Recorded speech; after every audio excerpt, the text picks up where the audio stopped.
Merci beaucoup de votre invitation. Donc, le statut et la fonction du religieux comme débat social vu de l'université.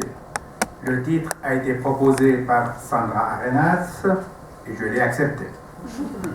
Point 1. L'université comme institution politique et civile décentrée des institutions religieuses.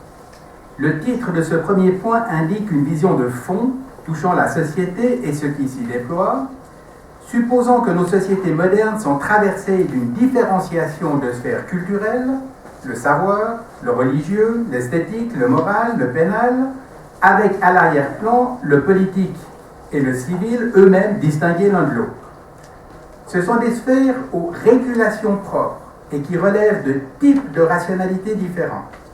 Tenir ce point passe par des clarifications quant à ce qui est en jeu en chacune de ces sphères en termes d'intérêt humain et social. La perspective de fond que j'ai proposée est aussi liée à la pluralité qui, dans nos sociétés, traverse chacune des sphères indiquées, pluralité de références, de visées, de types de positionnement. Le politique a là une fonction d'arbitre. Il est certes aussi en charge du bien commun, mais où le bien commun, une notion antique dont le meilleur de la tradition catholique a gardé le souci, est autre chose qu'un programme social et humain idéal à promouvoir pour le bien ou le bonheur de tous, selon une tentation récurrente inscrite au cœur des temps modernes. Classiquement, le bien commun était à entendre comme ce qui permet à chacun et à chaque organisation sa perfection propre. Il renvoie donc à des fins qui ne sont pas homogènes au politique, ni même au social comme tel, qui lui échappent et le dépassent, et ces fins sont toutes irréductiblement particulières. D'abord, arbitre est donc neutre. Le politique, spécifiquement l'État, sera en principe laïque, et sa responsabilité en termes de bien positif sera de favoriser la respiration de la société civile en respectant l'expression des différences. Ce qui suppose un espace pacifié, c'est classiquement l'une des tâches de l'État que d'y veiller, mais cela ne doit pas conduire à un refoulement des débats, même vifs et profilés, en lien à des enjeux de fond qui sont matière à dissensus. C'est en effet aussi l'une des tâches de l'État que de veiller à ce que les différentes manières de donner forme au déploiement de l'humain, donc les différences de tradition, de référence et de visée, soient rendues fructueuses au gré de leur exposition les unes aux autres, de leur confrontation et de ce qui peut s'y nouer de partage en termes humains et de vivre ensemble. Ce sera d'ailleurs là l'occasion d'un gain pour chacun et pour tous, fût-ce indirectement, éloigné donc de toute réduction des différences ou de leur égalisation. Dire les choses ainsi, c'est bien sûr se situer hors d'une matrice théologico-politique, théocratique dans ses versions dures, hors de ces renversements en pur et simple laïcisme aussi. La laïcité est pour moi un concept pertinent et requis pour le politique. Mais on évitera de l'étendre à la société comme telle, le civil, traversée entre beaucoup d'autres choses du religieux et d'un religieux divers. J'ajoute que la distinction du politique et du civil, ainsi que la sanction donnée à la pluralité au plan civil, vont de pair avec, inscrite dans le civil justement, une diversité d'institutions spécifiques intermédiaires entre l'individu et l'État. Elles peuvent être de différents ordres, à bien penser à chaque fois et à articuler tant au civil qu'aux réalités spécifiquement politiques. À titre d'exemple, on pensera ici aux églises ou autres communautés religieuses liées à des traditions ou à des manières de prendre en charge l'humain, de le symboliser, de le situer et d'en donner un récit. Mais on pensera aussi à l'université, qui n'a pas à être aux ordres de l'État, même si c'est l'État qui la paye. L'État paye bien la justice sans en être pour autant le patron, ni en principe lui donner des directives hors cadrage formel. L'État paye l'université parce qu'il estime que son existence même, dans sa différence propre et une certaine autonomie, est bonne pour la société dont il a la charge de favoriser le bien-être. Cela sous-entend que l'université renvoie à une autre instance que le politique, comme la justice renvoie à une autre instance que le politique, et même que le social comme tel, ici une instance que cristallise le droit. Pour l'université, cette instance est celle du savoir, que ce qui s'y trouve assuré ou confirmé plaise ou non, ou soit moral ou non, étant entendu que le savoir, ou de fait les savoirs, relèvent de divers régimes de raison, notamment en affaires sociales et humaines, mais qu'ils sont tous décentrants et non réductibles à la conscience et à la volonté des acteurs. Cela vaut pour le religieux comme pour toute autre chose. Bon, tel était donc le premier point à mettre en avant, me semble-t-il. Je ne pars pas donc d'une considération qui verrait deux instances, le religieux et le politique, ou l'Église et l'État, plus ou moins en confrontation et en concurrence, avec des disputes sur leurs frontières, ni même d'une considération qui les verrait complémentaires. C'est qu'elles sont autres. Elles ne ressortissent pas au même espace, où elles n'y sanctionnent des données hétérogènes. Elles sont donc à décaler en vue de les penser en les inscrivant dans un jeu plus complexe et plus différencié, un jeu social non homogénéisé, non homogénéisable, et qui n'a au surplus pas à être homogénéisé, même idéalement, ce qui n'exclut pas des accords respectifs de chacun à chacun. On aura compris que ce cadrage qui descend foncièrement les réalités et les approches du religieux entraîne que le traitement du religieux à l'université ne saurait se réduire aux formes de ce qui se fait dans des facultés de théologie liées à telle ou telle tradition confessionnelle, même si c'est en y travaillant le religieux de façon critique et ouverte. J'indiquerai plus loin pourquoi et en quoi, dans ce cadre d'ensemble, un soutien à des entités académiques du type des facultés de théologie me paraît néanmoins possible et légitime de la part de l'État, selon des dispositions juridiques diverses, mais ce soutien devra être mis en place sans sortir du cadre indiqué et en précisant dans ce cadre, justement, l'objectif et la fonction. Mais avant d'aborder ce point, je vais passer en revue les divers aspects des enjeux sociaux liés aux religieux dont l'université doit traiter, pour déboucher ensuite plus franchement sur la question de savoir en quoi le religieux est, comme tel, le lieu d'un débat social, et réciproquement en quoi le débat social peut être, comme tel, lourd de questions de fait religieuses ou qui, au moins, ont pu être portées par les religions. Point 2. Des données à connaître. Première donnée à enregistrer, le religieux est un champ de réalité très divers. Des traditions différentes, mais d'autres choses encore que les traditions, et jusqu'à des créations modernes, la scientologie, les raéliens, d'autres. Du religieux diffus aussi, comme l'attestent les mouvances de type New Age, la vogue des chemins de vie, les propositions de spiritualité sans Dieu ou de spiritualité laïque, ils font tous voir que flottent des frontières qui pourraient circonscrire ce qu'est le religieux. C'est là un aspect de ce qui se passe au cœur de nos sociétés dites postmodernes, mais la frontière délimitant ce qui serait religieux de ce qui ne le serait pas est de fait historiquement marquée et donc changeante. La distinction entre ce qui est fond culturel et ressources religieuses est par exemple sans pertinence dans l'hindouisme, de même les religions dites ethniques qu'explorent les anthropologues, et le rapport au cosmos, à ses lois et à ses équilibres que présente le taoïsme se noue lui aussi en dehors de cette distinction.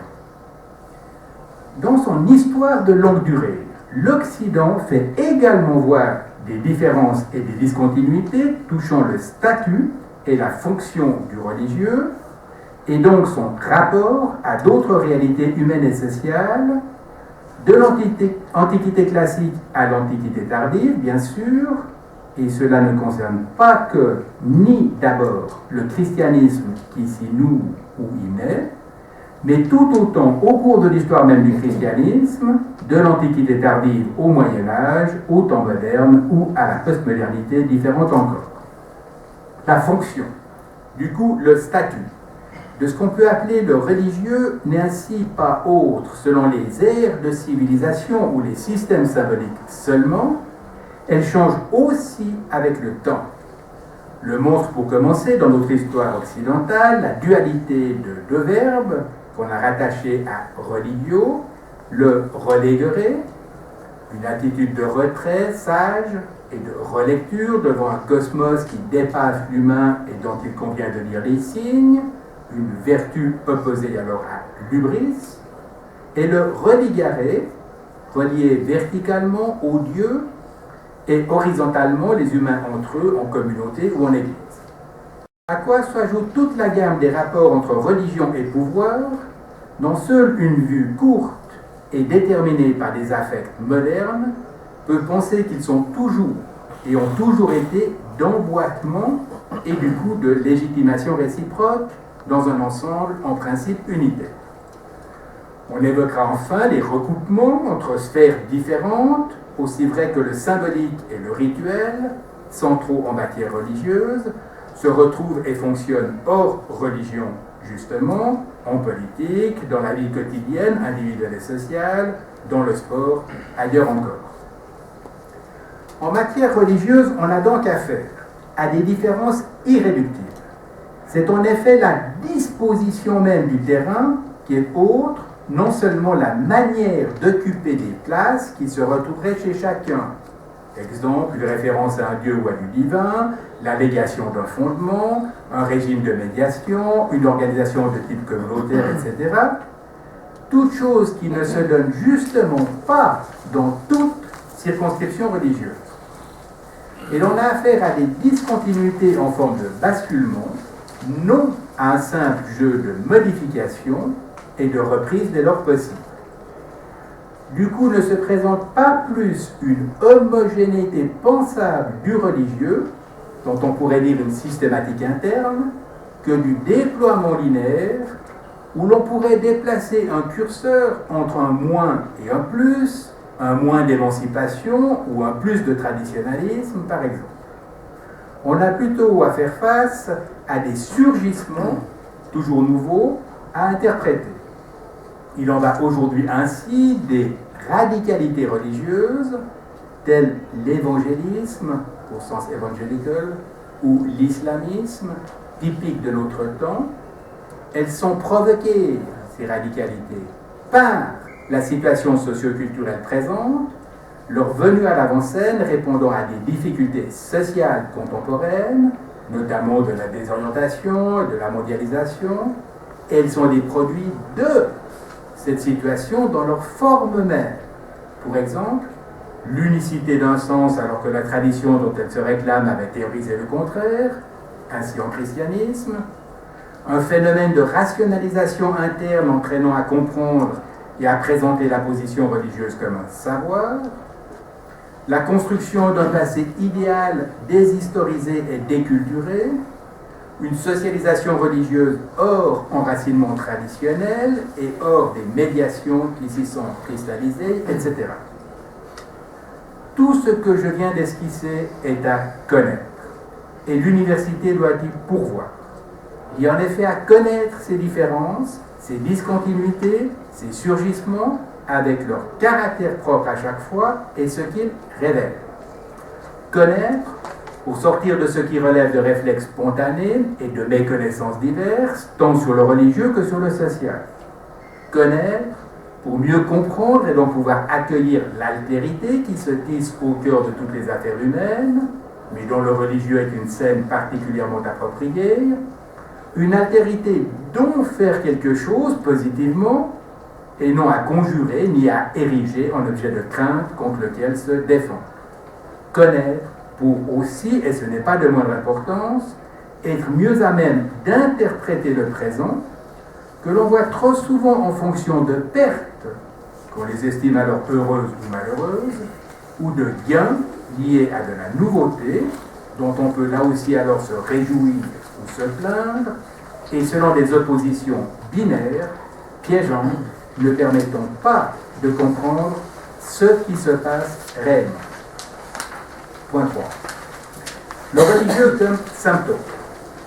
En matière religieuse et pour un débat de société qui soit fructueux, parce qu'articulé à ce qui se donne réellement au travers de l'histoire et au cœur du présent, il y a donc des connaissances à enregistrer et qu'il conviendra d'intégrer dans les savoirs organisés. Ce n'est pas rien en un temps d'analphabétisme religieux, résultant d'une assez longue période de privatisation qui n'a pas que sa teneur sociopolitique, mais aussi ses conséquences intellectuelles, le religieux ayant été relégué aux convictions subjectives, aux choix et jugements personnels, quand il n'est pas réduit au bien propre d'une institution séparée, avec ses discours internes et ses autoréférences. Or, quelque espace de raison qui permettrait d'en rendre compte, d'y discerner des enjeux, de procéder à des évaluations.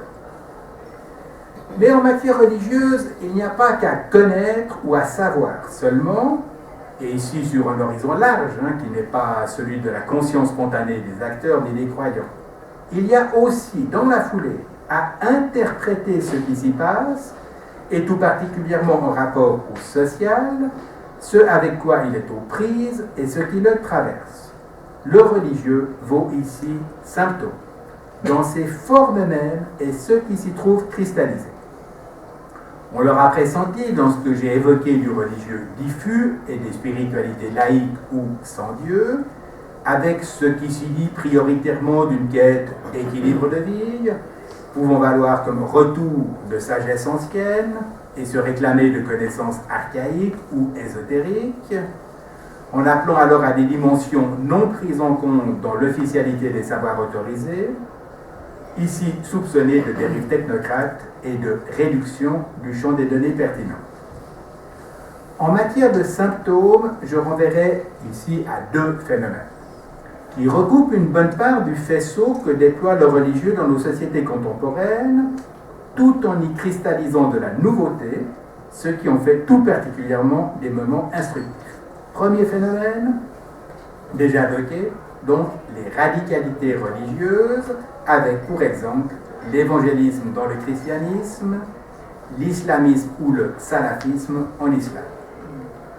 Deux mouvances aux parallèles étonnants, non dans leur affirmation de première instance bien sûr, mais dans le mode de leur positionnement face à la société, de reconstruire leur passé, d'en déconsidérer une histoire effective pour lui opposer un modèle des origines, de dévaluer les médiations, en islam le droit et le fiqh, au profit d'une charia religieuse qui existerait directement comme code, et dans l'évangélisme, tout ce qui ressortit proprement à l'ordre que cristallise l'Église, sauf communautaire idéal en déni d'institutionnalisation, et alors au profit d'un moment biblique autosuffisant.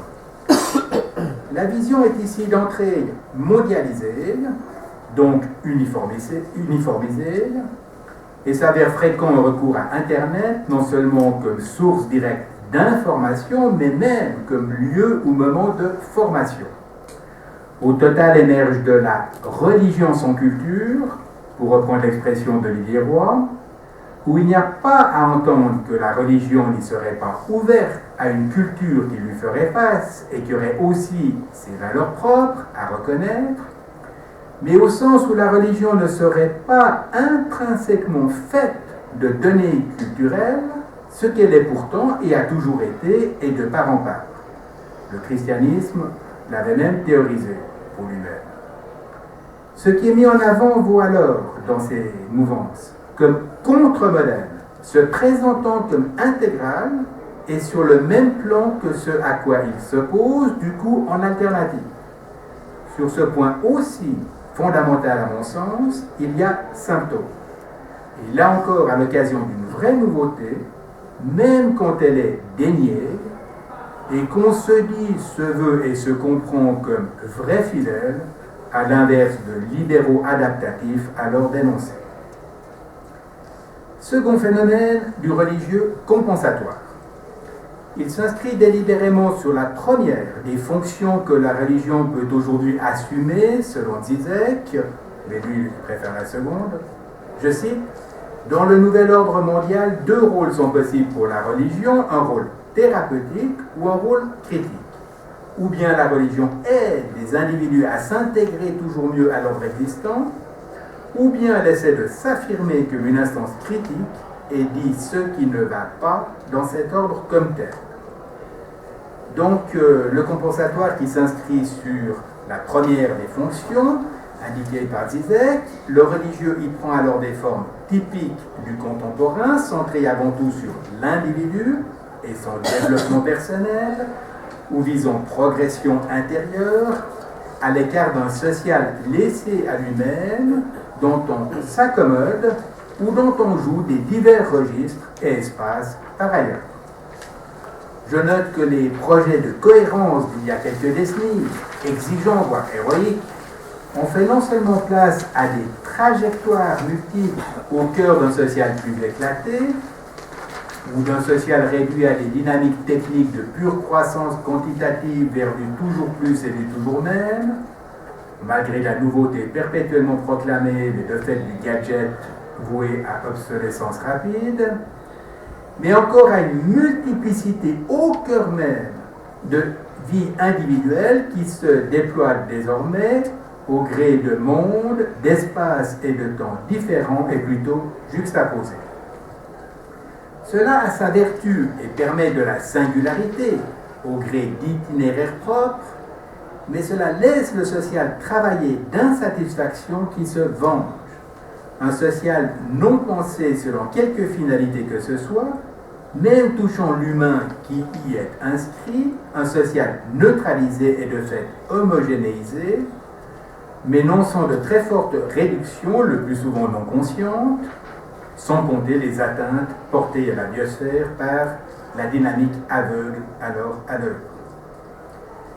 Vu en rapport au social, et ici dit hors jugement moral, le religieux se cristallise là sur un mode de compensation. Il va tourner autour de l'ego, le temps est au narcissisme, sans être en prise ni opéré sur le social. Michel de Certeau avait déjà désigné ce phénomène en parlant de religion en voie de folklorisation, hors confrontation décisive et créatrice avec le réel du monde, ce qui s'y éprouve de heurts et de résistance, un monde se proposant à et réclamant de la subversion interne. On le voit, le religieux, dans les formes mêmes qu'il prend, peut être l'objet d'un débat portant sur le social même, qu'il éclaire indirectement ou dont il offre des symptômes. 4. Le retour de questions de fond, marginalisées ou refoulées. Il y a donc à connaître et à savoir, et il y a à interpréter ce qui se passe. Mais il y a encore à penser. Pour ce faire, on prendra appui dans un premier temps, ensuite il faudra faire œuvre plus délibérément réflexive, prendre appui dans un premier temps sur l'axe de refoulement tapis au cœur du présent, que signalent des retours un peu explosifs et dit-on incompréhensibles, les radicalités religieuses en sont une scène, ou que manifestent des cristallisations en forme de compensation, en bricolage de survie ou simplement de vie. C'est dire qu'on reliera les phénomènes venant à l'avant-scène comme indice de problème de dimension humaine et sociale. Donc ce n'est pas ici d'un droit des convictions et des religions qu'il s'agit, mais de réalités à connaître et à comprendre, des réalités qui peuvent être notamment portées par le religieux, y trouvant même de l'affinité, mais sans ni y être réductible, ni relever de données propres qui constitueraient un précaré. Qui est en cause de la pulsion, pouvant donner lieu à des expressions et à des constructions diverses, prises dans des jeux d'institutions, de discours et d'imaginaire, pouvant aussi être marginalisées, voire justement refoulées, et se retrouver alors à l'œuvre de façon différée. partir du présent, de ce qui est distordu et dont il y a des manifestations en termes de retour du refoulé, ou dont attestent simplement des insatisfactions de fond, et y discerner des problèmes, pris en charge ou non, et diversement quand c'est le cas, le jeu étant ici foncièrement ouvert, et renvoyant à de la disposition anthropologique, force de type pulsionnel comprise, appelle et ouvre un traitement généalogique. On partira là de ce qui nous arrive socioculturellement, qui détermine des refus, des affirmations et des quêtes, liés à divers affects et à une certaine compréhension de ce qui se passe. De cela, il y a une description possible en rapport à des enjeux dissibles et qu'on peut déployer en rationalité publique. Dire généalogie ouvre une perspective historique, mais sans renvoyer à un développement linéaire qui pourrait paraître plus assuré et moins matière à contestation, mais de fait n'est pas neutre. De quoi y aurait-il en effet du développement linéaire dans les matières qui nous retiennent? D'une rationalisation croissante, comme si la rationalité était nécessairement et exclusivement celle des savoirs modernes et des fonctionnements techniques, d'une émancipation à l'endroit d'un modèle archaïque à dépasser, et alors au profit d'une nouveauté qui serait unilatéralement bonne, hors ambivalence foncière. Si une mise en perspective généalogique est la prise en compte d'une histoire, si c'est la prise en compte d'une histoire, cette mise en perspective généalogique se construit et se déploie selon un ordre de problèmes, diagnostiqués à partir de difficultés ou d'apories du présent, et dont on suivra les agencements divers et successifs, objets de mise en scène, qu'on pourra tenir pour erronés ou pour corrects, selon les regards historiques alors proposés, mais qui sont toujours symptomatiques, d'une part, et qui relèvent de et renvoient à de l'opérant effectif de l'autre. Les problèmes mis en avant et l'histoire de leurs diverses dispositions seront formalisés et interprétés sur ce plan.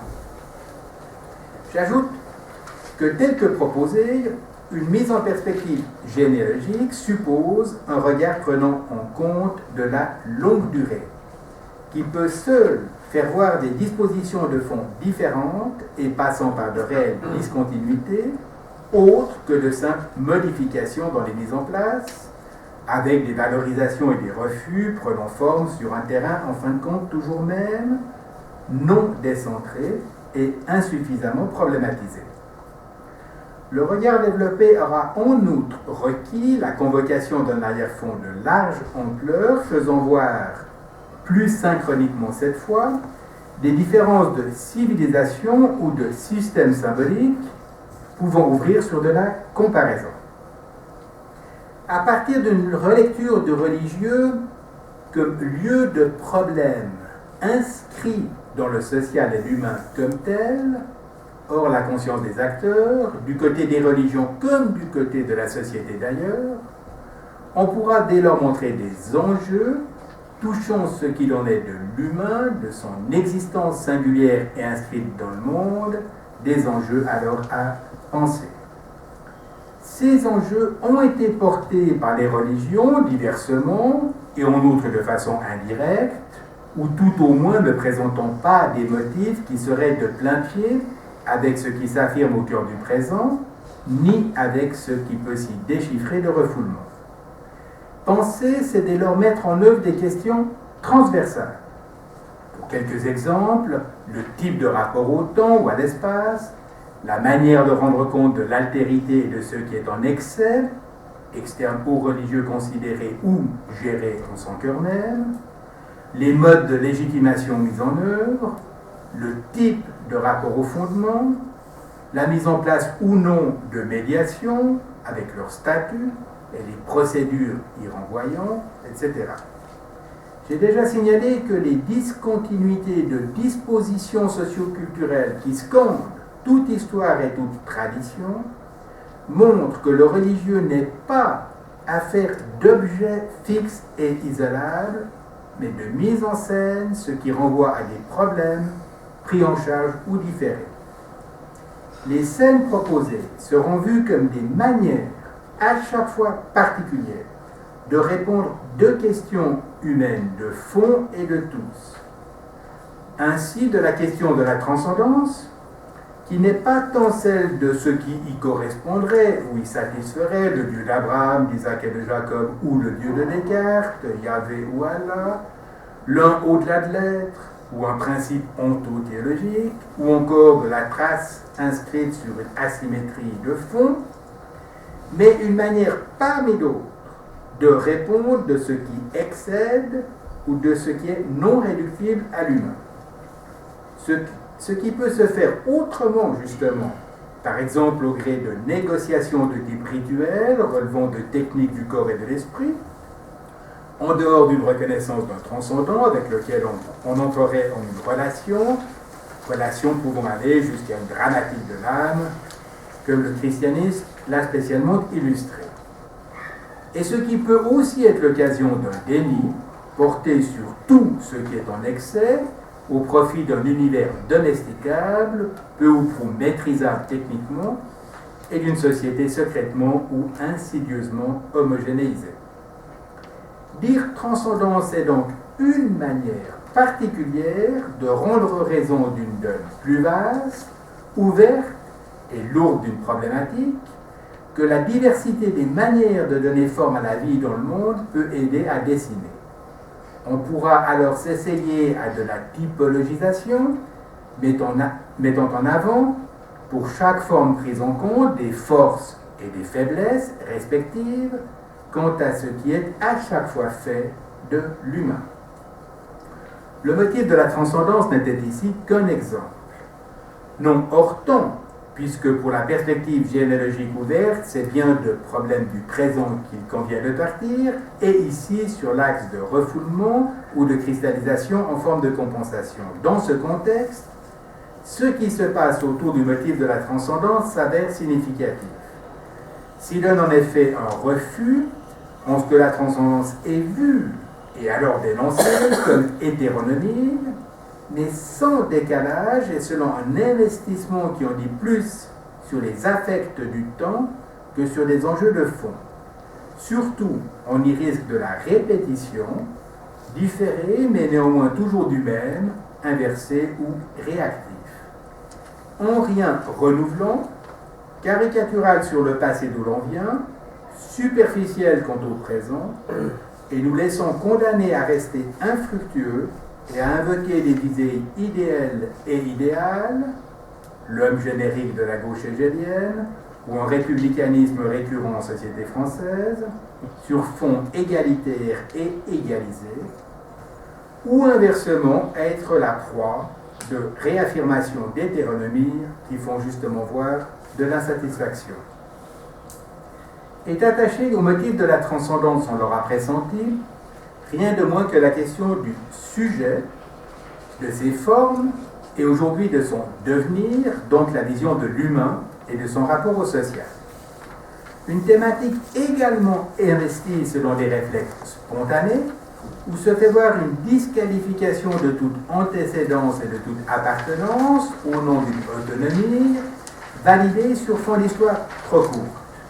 Du coup, les refus qui y sont articulés peuvent bien apparaître légitimes, mais ce sera sur le plan en jeu, sans en être là non plus ni décentré, ni problématisé.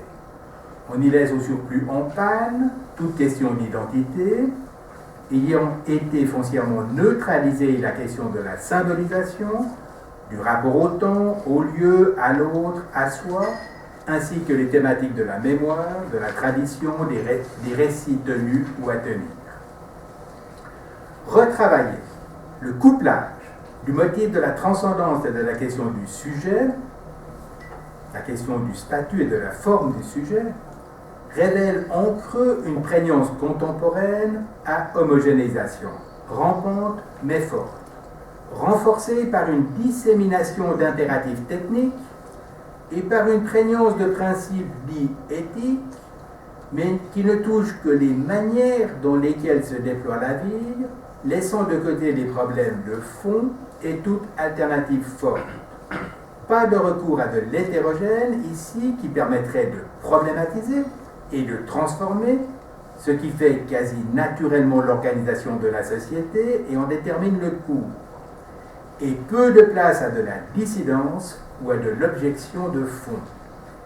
Ajoutons que l'homogénéisation incriminée se profile sur l'horizon d'une crise, voire d'un effondrement de l'institutionnel, ainsi que de l'ordre de médiation qui l'accompagnait. S'y condensait du tiers entre l'individu et le monde, requis dans la mesure où il y avait excès et où le sujet n'était pas pure autoposition.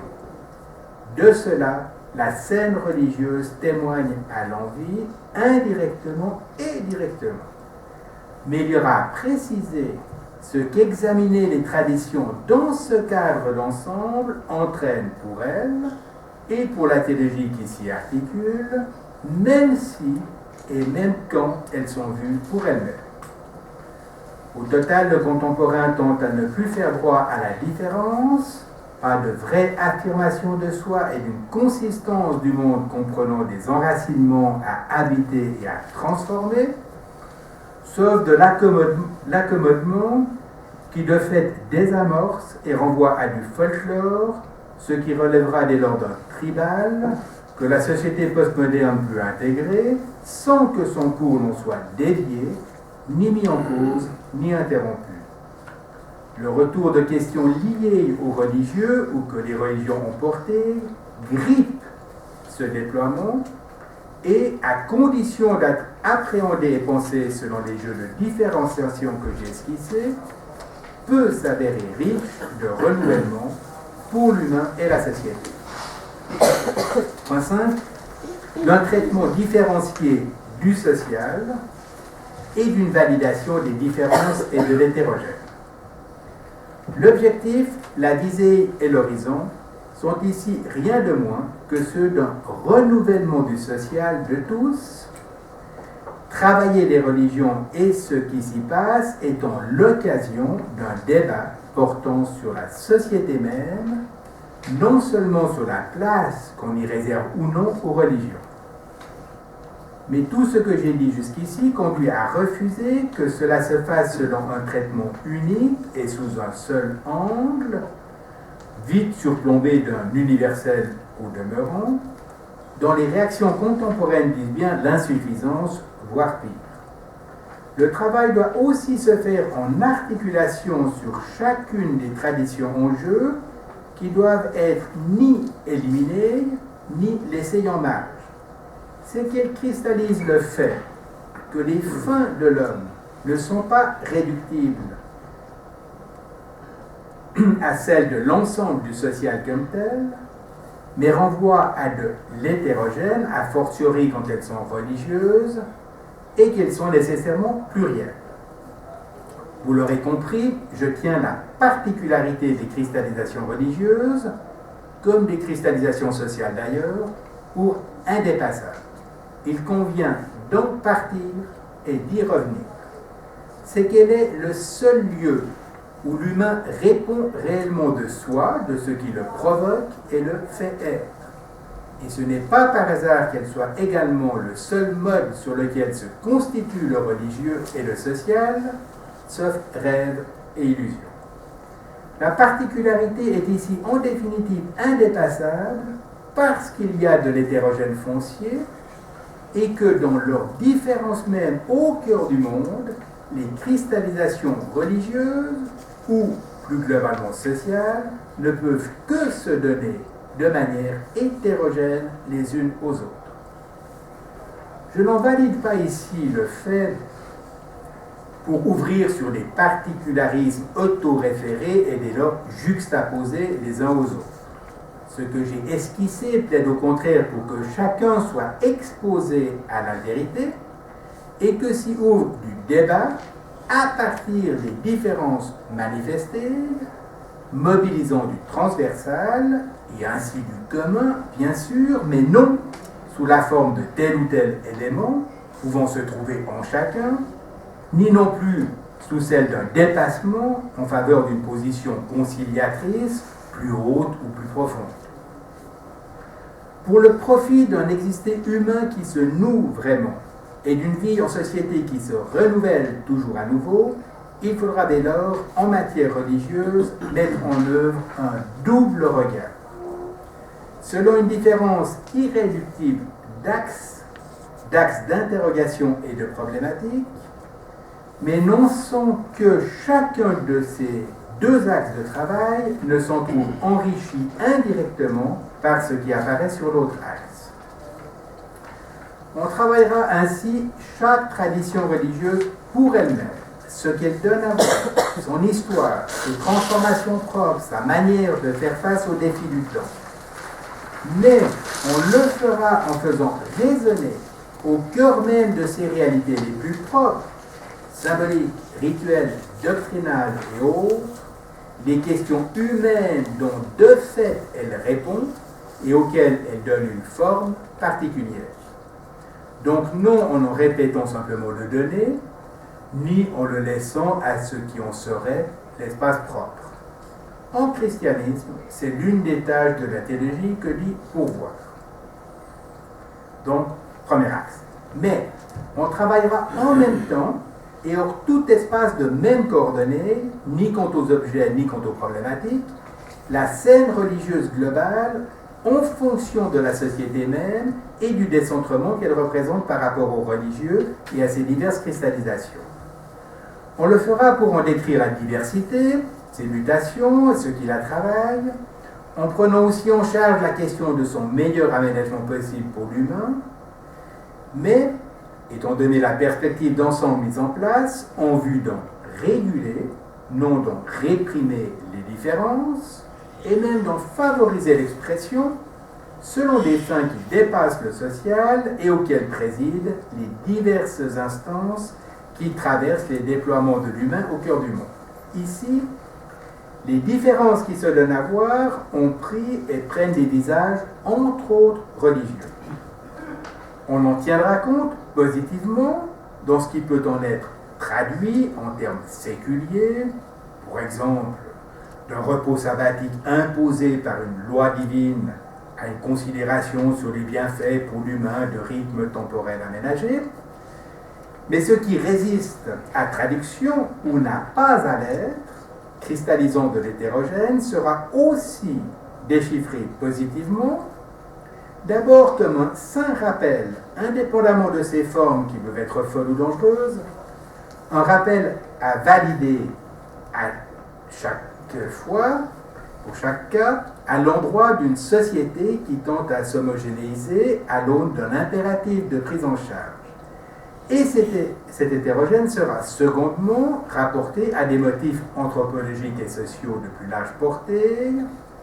Ainsi, de nouveau, un pur exemple rapide, la circoncision, qui n'a pas à être transposée, ni même traduite, sauf à leur métabolisation maximale et à vrai dire édulcorante, la circoncision du cœur, bon, tout en faisant voir des motifs tels l'engendrement et la génération sur lesquels la société moderne fait justement l'impasse. Donc pas être traduit, mais quand même indiquant des motifs qui, en tant que motifs, pas autrement, doivent être repris. Notons que de cette tâche, ici déterminée par les coordonnées du social de tous, la théologie en sa forme chrétienne peut aussi se charger, comme tâche assumée en propre, mais irréductiblement différente de la première que j'ai signalée, cette seconde tâche n'étant pas et n'ayant pas à se comprendre dans le prolongement de la première, fût-ce au titre d'une ouverture pour le bien de tous, ce qui est certes de bonne volonté, mais de fait diabolique. 6. D'un travail réflexif sur les réalités religieuses et sociales. Ce que j'ai tenté d'indiquer montre que le religieux, avec ce qui se passe à son propos, est lourd d'enjeux pour l'humain et le social, d'enjeux à mettre à jour et à évaluer. Pour les déchiffrer, on ne se situera pas au plan du propositionnel, encore moins en la pression quant à un rapport direct à l'objet. quand il y en a du propositionnel, ce qui n'est pas toujours le cas, il appartient intrinsèquement à l'expression religieuse, ainsi que l'affirmation de foi ou tel dogme, mais il conviendra de préciser de quel ordre il relève et ce qu'il assure à chaque fois, en principe légitimement, les modalités concrètes étant aussi réservées. Pour ma part, je ne néglige aucunement les positivités du religieux, au profit d'un spiritualisme modernisant qui a pu soutenir telle forme de protestantisme libéral, et je pense même qu'elles sont comme telles à travailler et qu'il n'y a donc pas à laisser le religieux soit à de la pure conviction, soit à des regards sociologiques, historiques et autres qui en resteraient à du pur descriptif. Mais il convient justement de ne pas se méprendre sur leur statut et leur fonction au surplus différencié. Rappelons que ne pas se replier sur le propositionnel, la question des enjeux de fond en cause est traditionnelle dans l'histoire de la pensée ou de la théologie chrétienne. Ce n'est pas sans lien qu'en matière de foi, par exemple, on y précisait que la vérité n'était pas fonction d'un objet qui serait du même type que celui des objets du monde et auquel on se rapporterait selon le même mode. La connaissance naturelle qu'on en a dut-elle être augmentée d'un plus surnaturel. Traditionnellement, ce à quoi la foi renvoie est en effet d'un autre ordre et commande une modalité du rapport au monde, dite illégale, le monde étant ici justement seul objet en jeu au sens usuel du terme objet. Soulignons-le, dire des enjeux, a fortiori procéder à de l'évaluation, ressorti au réflexif et vaut au titre d'un travail second qui suppose de la problématisation amène les positivités ou les effectivités données. C'est une tâche de type philosophique, mais qui sera menée en interaction avec les sciences humaines et sociales, notamment les sciences des religions, qui peuvent être problématisantes, elles le doivent même, et dont les connaissances qu'elles proposent doivent, en toute hypothèse, être prises en compte dans un travail réflexif. Et cela est une tâche autre que celle de la théologie, qui est également réflexive, a fortiori dans ceux qui sont déploient au titre d'une théologie fondamentale, assurant une tâche qu'on a dite autrefois spéculative, distinguée de la positive, ou théologie philosophique, distinguée de la dogmatique. Peut-être pas. Mais, en fin de compte, la question est moins ici de satisfaire à des habitudes et à des méthodes disciplinaires, d'autant que s'il tapis aujourd'hui une véritable neutralisation, ce n'est pas par hasard que j'en ai appelé à des questions transversales, c'est pas tellement ça que d'assurer un ordre de questionnement. Cet ordre sera en outre transversal, non seulement à l'exercice des disciplines constituées et reconnues, mais aussi aux réalités humaines et sociales en cause. Il en va ainsi également quand elle en cause du religieux, aussi vrai que foncièrement il ne renvoie pas à un plus ou un à côté, réservé, mais à ce qui travaille à l'interne des agencements du monde et des pratiques humaines. Le religieux touche à ce qui y est fait, à de la prise en charge répondante et en même temps en forme de riposte, à des usages portant plus avant ou autrement un donné. Articulé à l'ensemble des phénomènes que j'ai indiqués, le questionnement ici visé permet d'ouvrir un espace de débat sur ce qui est en cause, enjeu de fond compris, un débat en rationalité publique, qu'on croit ou non, qu'on soit sensible aux religieux ou non, et un débat qui, en fin de compte, est un débat qui porte sur l'humain et le social. Tel que posé, ce débat pourra ouvrir sur de l'évaluation raisonnée, tant au plan social que religieux, de l'évaluation assumée singulièrement, mais dont on peut rendre compte. On s'y prononce donc.